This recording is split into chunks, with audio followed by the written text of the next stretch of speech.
Ooh, this is the spirit of the boy in the cellar. Ooh.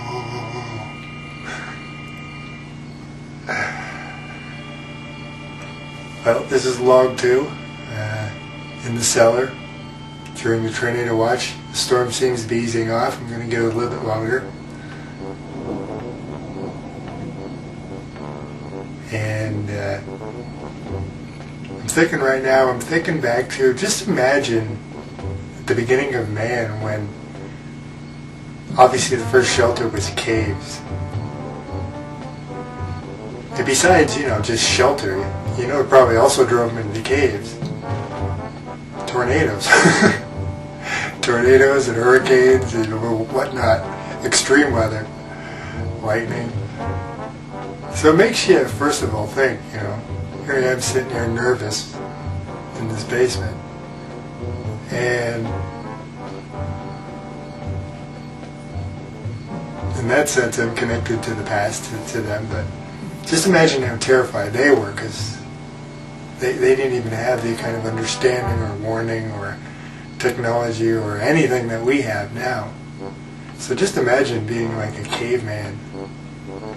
You're already probably fearful and instinctual on a lot of things, food and weather and predators and other tribes, and your understanding of the world around you would be very limited, and you'd be very fearful. Which is probably why man lived in caves so long. I think. I don't know. So just think how terrified those cave people were. And then think how brave they were, the courage it took to eventually step out of those caves. When, the daytime came around and things were safe and they get a little better at knowing their environment and feeling a little safer and a little more, probably as a tribe, connected and looking out for each other.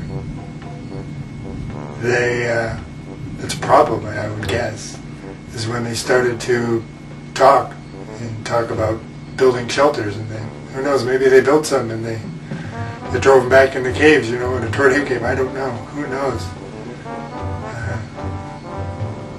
It'd be interesting to know if there's any cave paintings with, tornadoes painted on them. But whatever the scenario would be, eventually they'd have to find the courage, and then they'd have to work together and use their brains and their creativity and hash out how to build a house, and they'd want to. They'd first of all want to venture out of that cave. So I guess what I'm saying is we can learn a lot from cave people. Or I can right now anyway.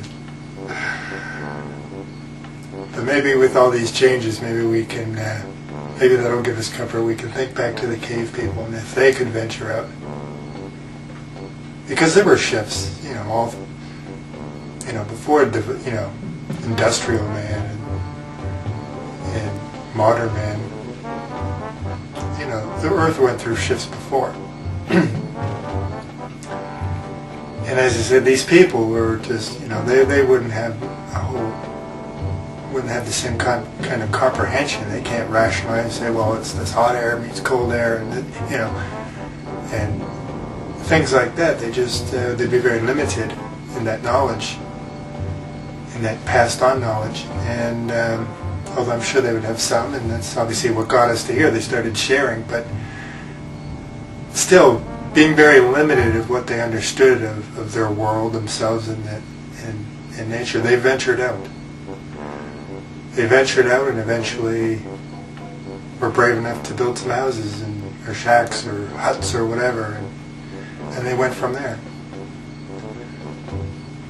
And again, then there's other factors too. It's not just fear of tornadoes or hurricanes or lightning. Fears of predators, fears of all kinds of things. Because you're out in the open. You're in a house, but you're out in the open. You can be spotted a mile away.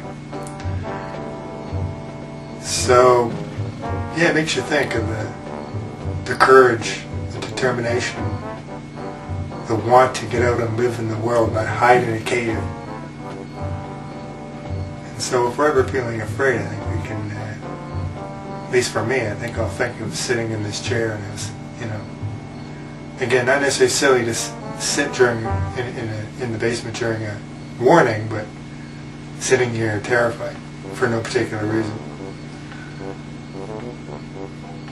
So when the changes continue, maybe we can try to think back to the cave people, that if they could stick it out,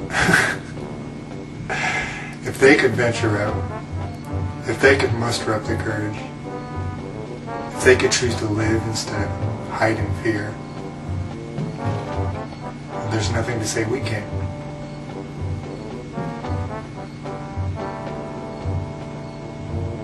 Caveman, I salute you.